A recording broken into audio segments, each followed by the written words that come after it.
love and happiness. Yeah. Love and Happiness's mission is to help 1 million couples. Dr. Vandy and Barbara Coulter are committed to reaching this goal. Love and Happiness has helped thousands over the years through their couples retreats hosted in various cities. Their popular Central Florida TV show, Love and Happiness, has been syndicated in several states. Their best-selling book, Love and Happiness: The Secrets to Creating Winning Relationships, has helped singles and couples alike learn how to build better relationships. It's no surprise that the Coulters are in high demand. Relationship subject matter experts featured on talk shows and national radio looking for real relationship talk. The Coulters' virtual retreats, social media platforms, Facebook live streams, and relationship masterclasses have put their mission to help 1 million couples in their sights.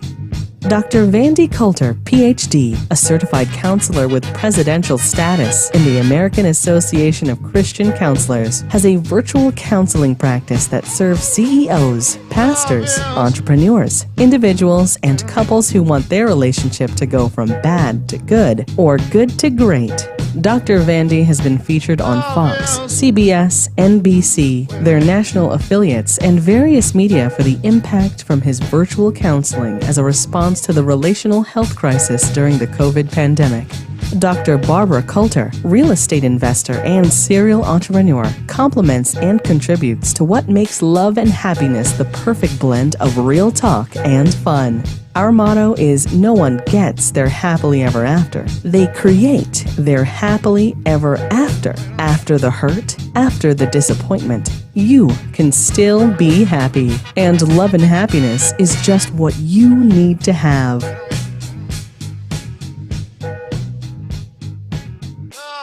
is. Wait a minute.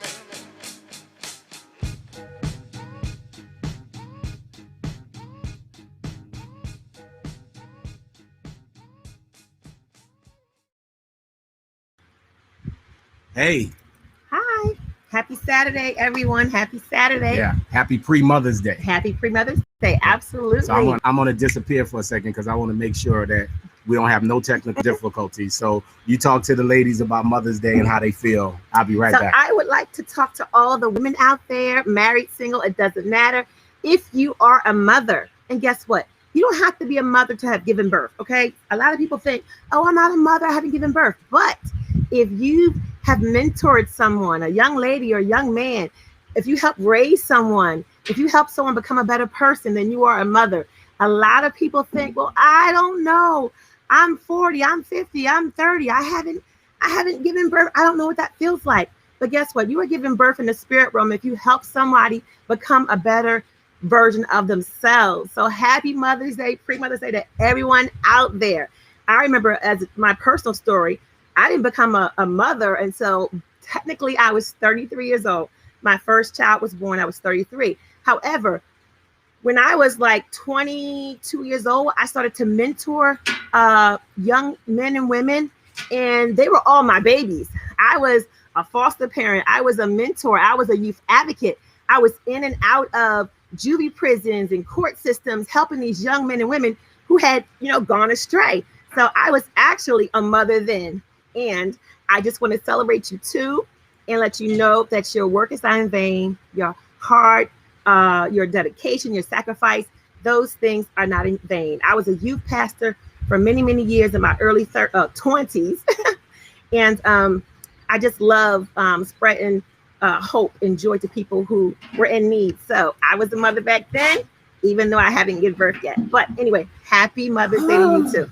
Okay, you're back. Whatever I missed, okay. If she started with, I was just telling, I'm an sharing, amazing mother, then she's a truth teller. Well, I am. I was just talking about how before I actually gave birth, I was a mother. I had, mentored hundreds of children. No, I'm just saying you're an amazing mom. Oh, so well, thank you. We want to talk about today what it's like for mothers who are in a relationship when the person that you love loves you better on. I see this shadow thing is tripping me out. It's giving me trypophobia. We're outside. It's okay. Yeah, we're in our backyard. I think that's better. Well, so anyway, when the person you love loves you real good on Mother's Day, flowers and all that, and treats you and celebrates you for being the mother of their children. Slide over, babe. I just realized this is what's the problem. Oh, I'm Okay. sorry. Slide over a little more. I'll get it straight. So this is live. So that's what live looks like. So no apologies, because we want to do this live all the time. So that being the case, if you are in a relationship and the person you love celebrates you on Mother's Day, but you don't really feel celebrated all year long, it gets kind of weird, because you have to almost act like, oh, it's wonderful, when you really like, why can't you treat me? Yeah, not just on Mother's Day or birthday. I think that women who, you know, should be celebrated every day. It's just not assigned to one particular day. You know, just don't give me my flowers on Mother's Day or my birthday. I want, you know, fruits of my labor throughout the year. Yeah, and it's easier for anything we do, as whether, you know, the father or the relationship that you have who's celebrating you as being that mother. It's easier for us if we are celebrating our mate throughout the year and not waiting for a day. Right. So we're going to talk about that. We're going to talk about what does it look like? What do you want as a woman for Mother's Day every day? Okay. That's what we're going to talk about. What do you want I guess, for Mother's Day every day? I guess recognition of the sacrifice that is given sometimes unnoticed on a daily basis. Because, you know, mothers, you know, whether you're married or single, you're doing it on your own. Just the sacrifice that a mother gives on a daily basis. I mean, for me, my mama, you know, always, and I actually see myself, you know, when I think about or talk about her, I always would give and sacrifice. She could work, you know, 40 hours, 50 hours in a week and still came home and cooked dinner, cleaned the house. And the times that she didn't have any overflow for money, she made sure we eat when she didn't eat. So in terms of the relationship, are you saying that the appreciation for the sacrifice that you, because it you know, it's one thing when your mate makes it look easy, and in this case my wife really does make it look easy. And I mean, because it's just in her heart to just like give all of this love to the kids, you know. It's crazy. Sometimes it drives me crazy how, you know, sacrificing she is. It's like, I'm like, girl, don't wear yourself out and leave nothing left for me, you know. But you do leave something in the tank. But yeah, so you're talking about, you saw the sacrifice, and that's what made you duplicate, you know, and just want to give to my husband, give to my girls, and just not regret it, just push on. And but I just think that, you know, you guys celebrate me all year long. It's not just on Mother's Day, you know, that I get the. But even if I do, let's say for relationships, let's talk about how it could be better. Okay, because I'm not going to be perfect all year long either, in terms of celebrating. Just you as not just a wife but a mother, the different pull, the different things that it does to you. So let's talk about what specifically you said. Appreciation is one way, but how does appreciation look? Because I've learned that if I say cup, King's cup, I see a Dixie cup, or I meant a red cup. So let's talk about what is appreciation in your eyes. How do you hear appreciation? Well, I think women in general, we hear appreciation in different ways. Some people hear appreciation as in gifts. Some hear appreciation as an acts of service. Right. I like both, especially the gifts, but acts of service also. I mean, for example, you know, when I come in the house and the bed is made, I get up early around 5 and roll out. But if the bed is made, or if the you know, the kids or someone would initiate starting dinner, so little things like the bed. With mothers, we will be. It's not all about going to Macy's. We can go to Macy's. We can go online and go to Amazon and get whatever we want. But just, you know, when the husband, the kids, the boyfriend, the spouse, just show some initiative, as in, I see your struggle. I'm gonna help you. I got you. Okay. You don't have to clean the house. I got you. You don't have to. So let's let the ladies watching also contribute and kind of tell us also, how do you hear appreciation? Let's talk about that one first.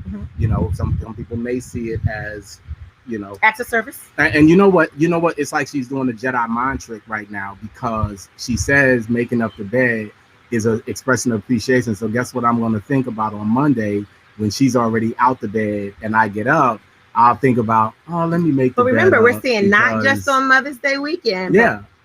But I'm just saying, you know, that's like a Jedi mind trick because now I'll always look at the bed when it's messy, like she's gonna think I don't appreciate her. So, you know, so that's kind of like a good little way that you just kind of control me, mind control on me. Yeah. What's another way? I guess some women would like, you know, some people want gifts. They want just random cards in the mail. They want just random flowers delivered. You know, hey kids, you got jobs? Help your mother go get her nails done. You know, these teenagers, they get jobs at 14 years old now. It's not about your sneakers, your new Air Force Ones, your nails done. Get your mother's nails done, not just on Mother's Day weekend. Buy her a gift card for like $25. You're working, you're a teenager, you know. So the kids can their mother. make that like, but that's like, if you don't put that in your kids, because when we're kids, we just think about us normally. Some people don't. When I remember being 16 years old, you know, my dad had multiple stores and stuff like that, restaurants. And so I got my first job at, I think, 15 years old, working in his candy store. I can't get away from this. We're outside. It's Florida. It's 90 degrees. It's sunny. It ain't 90. It's like 78. It's beautiful. Whatever. It's 90 a week. Put your cameras on. And so I'm just I remember DJing the video. I remember, you know, back then it was $150 a week. That was big money, right? When I was 15. You know, 16. I remember literally getting paid weekly, and I'm like, okay, how can I bless my mom? And I was 15, 16. How can I bless my mom? That's the first thing. It wasn't about me getting sneakers. It wasn't about me getting new earrings or I couldn't earrings, but new whatever. It was about, oh, how can I help my mom? Because I saw her struggle. I saw her sacrifice. You realize most of us, like I wasn't thinking, like when I was a teenager, I got a job. I'm thinking about the sneakers I could finally buy and gas for your car. I'm thinking you had a car. Yeah, well, yeah. I'm thinking about me. I think most kids, you know, and again, I really want to do the relational side, but just to talk about the reality of what you're saying, I think that has to be kind of instilled in, because if you do it, if you look at it like just because I did it, they should do it, you're gonna get frustrated, right? Okay. You know, and so I do want to. Well, I tell you what, let's just, for the kids a minute, let's just celebrate that position, because I think that the kids play a big part in making a mother feel like every day is Mother's Day. And may I say something? Yes. Sometimes men feel like, and this is the truth, you're not my mother. They don't understand. But yeah, I'm your child's mother. Okay. They don't understand. I was talking to someone a few days ago, and I was like, oh, so how you gonna celebrate your wife? He said, the guy was like, she's not my mother, and the baby is just 6 months. I'm like, sir, let me help you out. She sacrificed. It's our first child. It's your first child. Yes, she's not your mother, real thing. But you live with her. She's giving you every day a part of her soul, and you're not gonna do anything. The baby's 6 months. Are you kidding me? No, that's and real. And so, I mean, no, the woman. Some men feel like that she's not my mother, and he's not the only person. But if the woman doesn't explain that to the man, maybe she. You know how I just. Well, see, there's some Hello, my lovely. Sorry, hello, my lovely. Turn this up something like this. So look, this is our daughter Paris in the shade. You can't see her face. Move over left or right. Then boom, that's Paris, and then that's Bethany. There they go. There you go. So since we're talking about Mother's Day and y'all showing love to mommy, you know, but the topic is supposed to be. This is what it's supposed to be. It's supposed to be what a man or the love of her life can do to celebrate her. Your mom was making a point. Let's say that the baby's 6 months old. The baby can't celebrate mom. And what are ways that the person who loves her in the relationship can celebrate her? So you guys can maybe tell us at least one thing that you noticed that I may do, and they can shout me out. I'm gonna, they can give me the good and the ugly. Y'all can get the dirt right now. But what's each of you, I'll go first. But talk loud enough so they can hear you from outside. I'll go first since I'm the firstborn. Yeah. So I noticed that my dad, like with my mom, she never has to ask for anything really, like gas, hair, nails, makeup, and clothes. Like he will just, okay, you want it? Yeah, it's done. And it's just like really, it's like awesome to watch that. Anticipated. Yeah, like he just has that consciously in his mind and consciously just thinking what she wants. Yeah, I find that like a really good thing because even though like it's no problem if she does ask for it, it's a great feeling that you don't even have to even think about your own needs, and that somebody's thinking about your needs for yourself. Thank you. Like that? Yep. I love it. And I'll be making the bed up. Party Okay, going. so Paris, one thing that I do that you recognize for your mom that you would say is pretty cool. One thing my dad does for my mom that I think is like really awesome is that he'll know what she wants without her asking. So he'll. Does that sound deja vu-ish? That's just, did you tune out and think about cartoons? No, you can't use that one because Bethany just said that. Fine. He'll move, like, he'll at the store, he'll be like, do you think your mom will like this? And then, no, but Paris, get something else. That is good. No, but that is good though, because when you guys are together at the store and I'm not there, you know, you'll always have me on your mind. So is there anything else I can do for your mother? Yes, is that it? But she covered it. No, Paris got to do it different. There's a lot more. Is that it? Just anticipate? That's my superpower? No. I feel wonderful right now. What else do I do that you would say is pretty cool that makes your mom feel loved? You make her breakfast, dinner. He brings her water. All the way dinner, but he does do my French toast that I love. With my French bread, and he does go out. Here's an exercise. I always say people can always say something wrong easier than right. So, Paris, what can I do better for your mom? Maybe you take her on more like the scroll. Hear ye. More trips, more vacations. Maybe take her on more like date nights. Hey, Marie. And stuff like that, like more date nights. Go ahead. I can use more date nights. More like surprise treats. What's a treat? Like coming home to like flowers in the den or something. That would be nice. Or like more like, I was thinking at you. I got you a candy apple. Or, I was thinking candy apple because my family know. All right. So Bethany, what else can I do? What else can I do to show your mother love more? I think like you guys are already like really great in communication and supporting each other, but even like push her more for her dreams and different like ambitions that she has. Your mom don't like to get pushed. If I push her, it's gonna sound like I'm telling you. So give me another one I can do because I know I can't do that. Okay. I can exhort her. I can celebrate her. You can do it.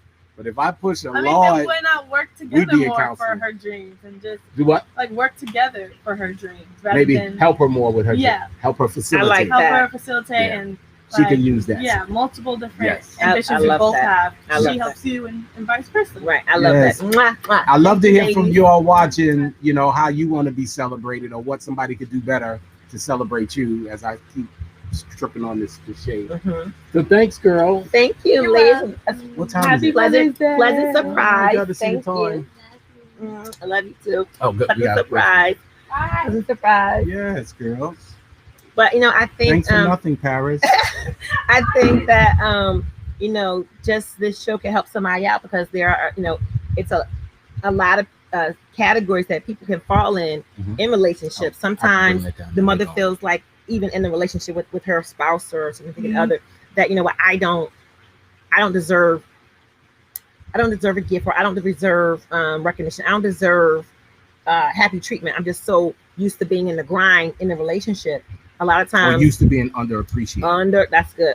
You can get used to that. You can get used to you don't expect or anticipate your husband, your spouse, your boo to do these things for you. You feel like a part of you feel like you don't deserve it, that it's not warranted. How important is it in your opinion for the woman if she feels underappreciated?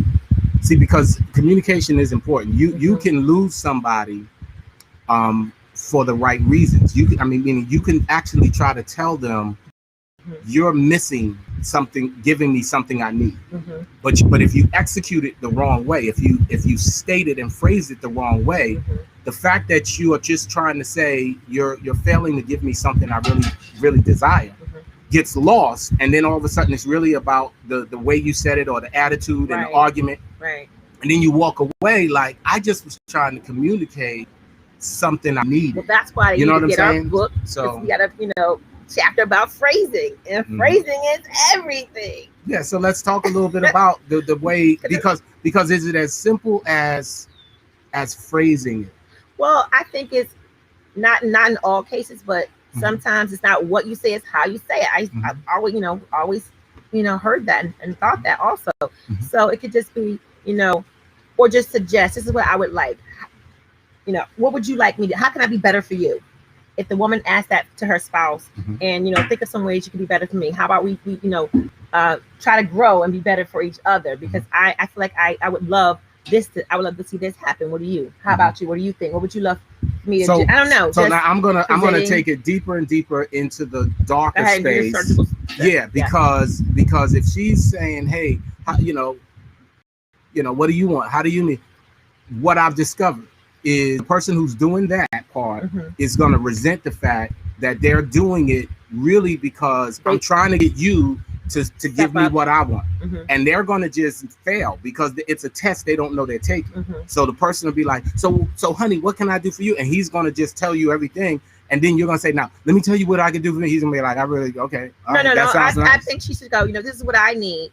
Bam, bam, bam. Can you think of some things that you need? But you need to present yourself, since you brought it to the table. Present. This is what I feel like I need. I need that. That's great. And the whole thing with the man, his wants become his needs. Now, how about you? But you justify on the table first, since you presented it, and you're the one that's hurting. And how about you? But here's what I need. Well, that kind of goes. Yeah, that's great. That goes to a tool that I use in counseling. I call it the tool of opportunity. So the way the tool of opportunity works is, let's say in this particular case, the woman is really like, man, I'm trying to get you to realize how I need to feel appreciated, or I need to hear love.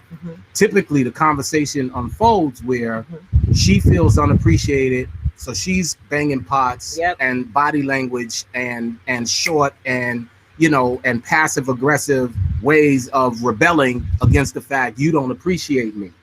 And then he's responding to all those negative kind of elements. And then all of a sudden, all you got is negative and negativity, right? And you got all this weird stuff. And then all of a sudden, now the issues are more important than the main thing, which was, I really was just trying to get you to understand how to appreciate me. Right. So what I tell the person, whether it's man or woman, but in this case, we're saying it's a mom, a mother, or a woman who's saying, I just need to feel celebrated more all year long.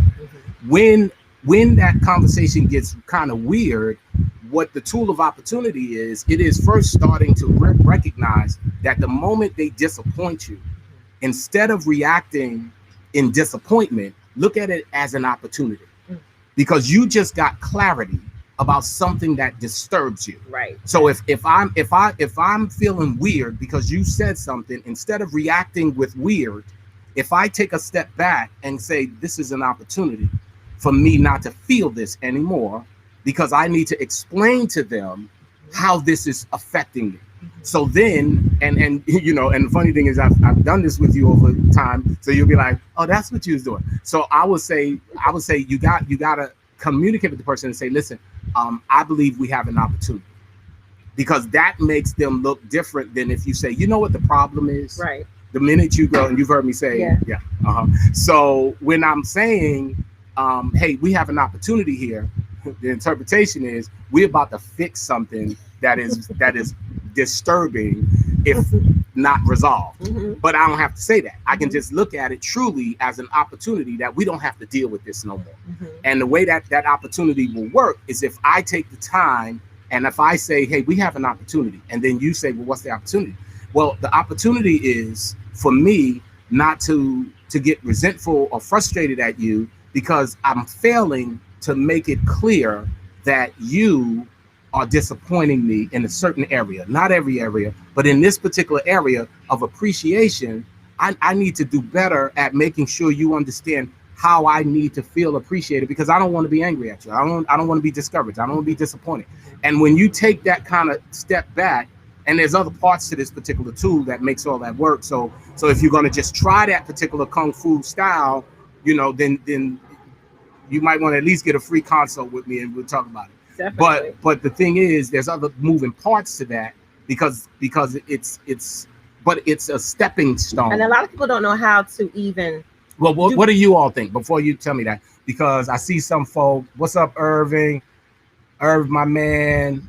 Mary Jane. Thanks. She said, nail it. So I'd love for you all to tell me, and then Marie said it's important to learn your mate each and every day. That's real. and because they're gonna change every day. Yeah. And who you marry or who you hook up with It's in not. year 1 is not who y'all are looking, and you ain't the same either in No. year 5. Mm-mm. So the continual evolution requires continual education. So you Right. got to be a lifelong learner to be a lifelong lover. Okay, That's true. So I'm sorry. So what were you? What I was going to say is, a lot of people don't know how to self-diagnostic, or was it self-diagnose? What's going on in them. They just will clang and bang the pots and pans. So that is just like a weird Frustration. Yeah. Because you could swap out appreciation for entity. It doesn't. It's not limited to that. But if it's anything that you like, if you are feeling, man, you don't treat me this good every year, or all year, or and please know it's not perfect, because I definitely fail throughout the year. That's why when my daughter Bethany was like, yeah, you should push mommy. No, I learned if I push her, she hears that as I must not be doing it right. I can't be the coach. So if I was a coach of the NBA, she would be the team that I cannot slam the clipboard and say, you guys are not doing enough. I have to literally be smarter when it comes to dealing with her, because she will interpret that in a way that my message is lost. That's right. So really my objective is always to get my message across. Because what I've learned is everyone needs something different. So maybe the Lakers coach, I don't even go there, but yeah, because my team is struggling. So some like, don't bring clouds I love on a sunny day. I love a Doc Rivers in some cases. Like Doc Rivers, he can do his thing, but then you got Eric Spoelstra. Different coaches. Different people need different coaches and different coaching styles. So I might not particularly need that. Doc Rivers. I don't need that. Which is who I was. I don't need that. So I had to evolve. With my personality, I need a different type of situation. And so, there you go.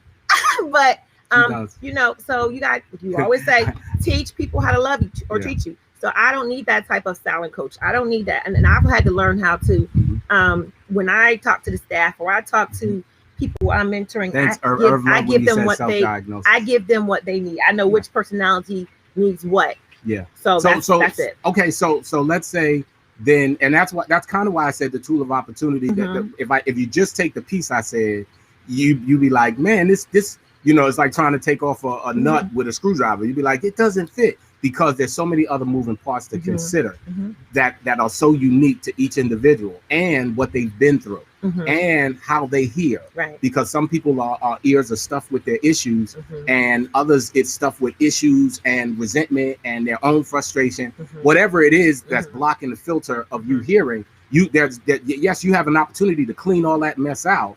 But each person's situation is so different, right? Which is why I always recommend that people holler at me for couples counseling, because not just because I'm certified, not just all of that, not just because I do a virtual practice, but it's more like a tailor-made suit. Yeah. Because if you take some of the tools that we'll talk about here off the rack, you might say, "Oh, that kind of worked," but it really works when I'm the tailor who's stitching and measuring you up and measuring how you think up, and and then now here's the tool in the way it changes everything quick in the relationship. So it could be little things or major things, but it's custom. Right. So definitely Mary Jane, learning how each person thinks and reacts differently. Yup, that's real. And never forgetting that you don't know the day they change. They don't wake up with a different face. They don't wake up with a different color shirt on. They just literally change over time. And think about how when you were younger, you looked at things a certain way, or think about how as recently as yesterday, something happened to make you look at something differently. And that difference can also start to change your core values. Right. It can change what works for you. That's why I got an issue with the 5 love languages, because people change too much. And if I'm stuck thinking you need acts of service, when I'm really trying to say I need to have quality time now, because our schedules are so weird, but you busy trying to do something for me instead of making time for me. So people change. And yes, and learning has to be more through listening than talking.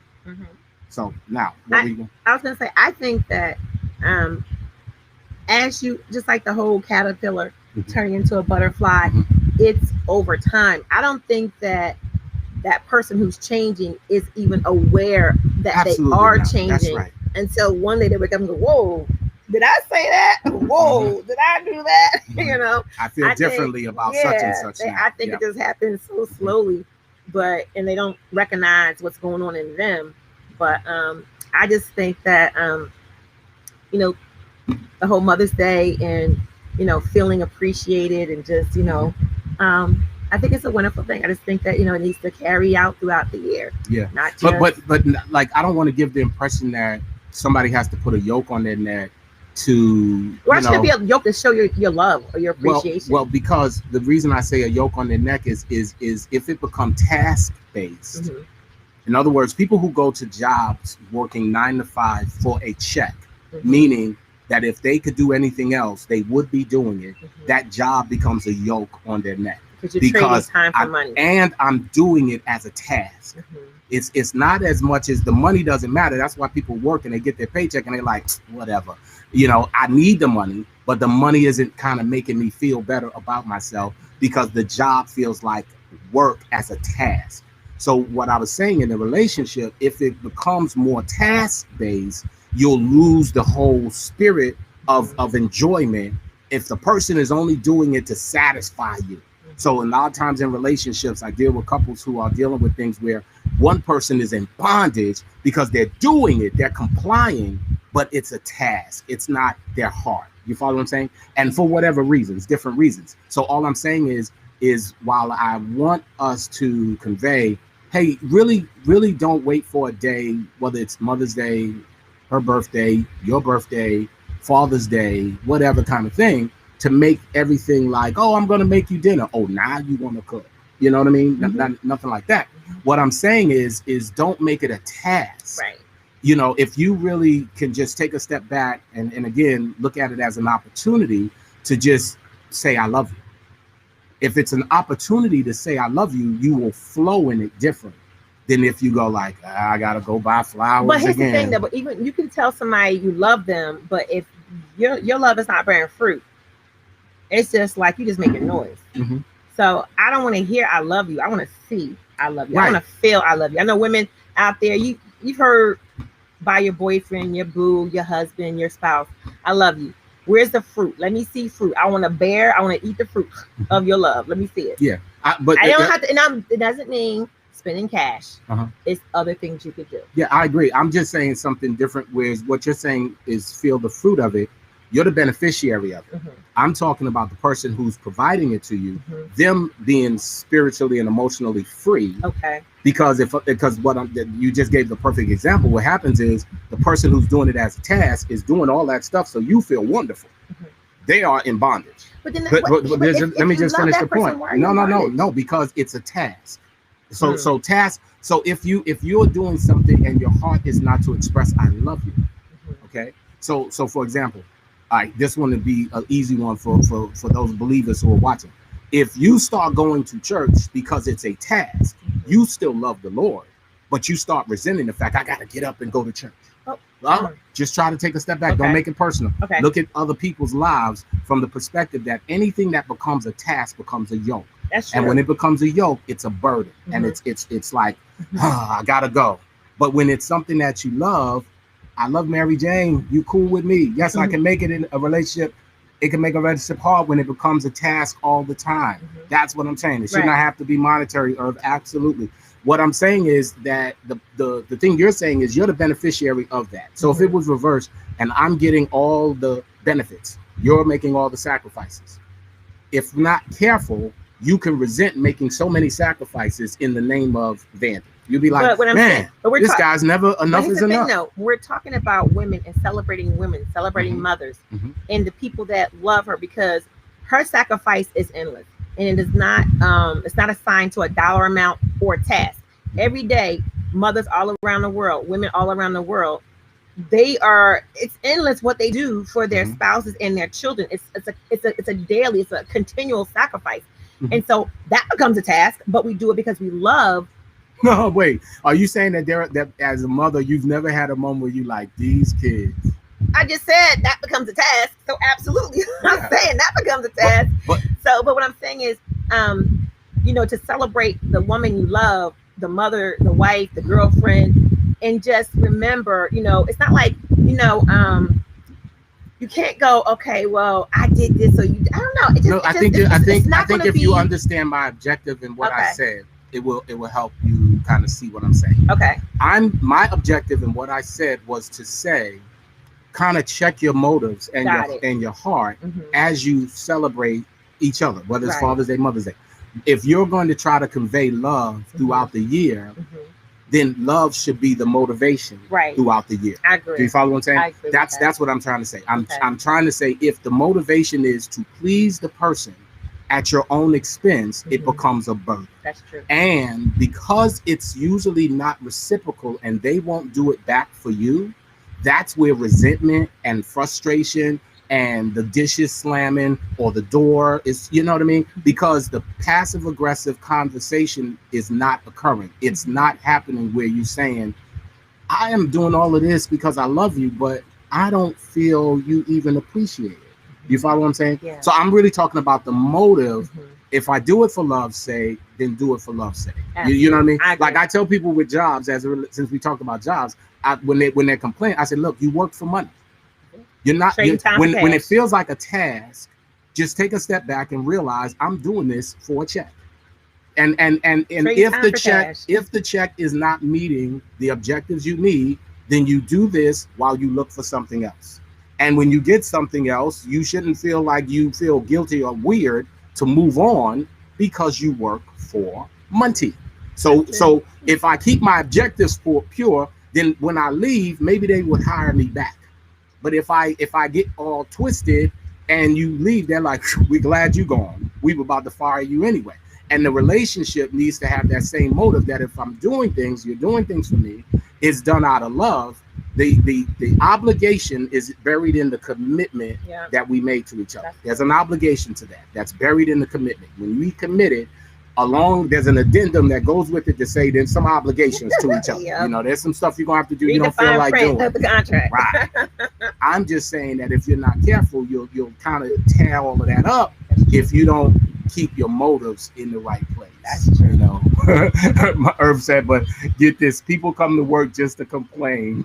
That means that you listening, man. Stop listening to them. When they complain, just say, you know what? Instead of complaining, let's try to find solutions. Yeah. Instead of complaining, let's try to see if we can channel. Because I used to be a trustee in the union, and my job, like pastoring and counseling, it was to listen to problems. Everybody complained on the job, and I know in the setting you're in, they probably have that same protection of union. So what happens is they can complain because they ain't getting fired easy. So we had to then Jedi mind trick and get people to stop complaining by getting them to just maybe provide. And honestly, it's true. Some of the people who complain the most probably have some great suggestions if you pull it out after you sift through all the complaining, because they're seeing something that they don't like. And if you take a step back, again, the tool of opportunity, and say, this is an opportunity. I have an opportunity to understand why it troubles you so much. What happens is now you might get that person saying, well, the problem is they're using this lid that I could barely drink out of. And I really think if they just move the lid, we can all benefit. And you might say, yeah, that's great. Why don't you suggest that? That kind of thing. That's all I'm trying to say. Because the relationship looks the same way, that if you look at things differently, you can avoid everything getting weird. That's true. Yeah. That's good. That's good. That's kind of cool. Happy Mother's Day to you Happy too, Mary Mother's Jane. Day, Every day. Yeah, happy everyday Mother's Day. Mhm. Let's do that. I'm a mother every day. Yep. I got a counseling session virtually that I got to get ready for. And we're over time. So yeah. So make sure you share this stuff, and make sure you follow our page if you're not following our page yet, loveandhappiness.tv. And give us some suggestions. What would you like for us to discuss? That'd be cool. Let us know. Yeah. Just start typing. Yeah. If we haven't covered a subject or topic that. Yeah. Direct DM, just Mhm. messenger loveandhappiness.tv Mhm. and say, I'd love to talk about Mhm. X. So I'd love to address this. Or can you guys talk about what if this scenario? And you'll stay anonymous unless you say, and you can tell them I said so. We'll just say someone said something interesting. Thanks, Irvin said, Vandy, you better than Dr. Phil. I think so too, Irv. Where's that contract? That's right. Nah. But thanks. I appreciate that. Yeah, Mary Jane, we love you too. She said thank you both. Love, love, love. Awesome. Share us. That's how you can express appreciation. Follow us, stay connected, all that good stuff. And until next Saturday, prayerfully there's a lot of great mothers being celebrated by the love of their life, as well as those ungrateful kids or those repetitive kids or those children you have mentored. Yeah. Yes. The spiritual relationship is a real thing. Absolutely. A lot of folk wouldn't have made it without I was somebody. a mother mentoring. long before I gave birth. I gave birth. So yes. I just want to get ready for this new. All right. So session. until next Saturday. Yes. Love you guys. Bye. Let's see. Let me just close this out here. Find a way to end us. This table is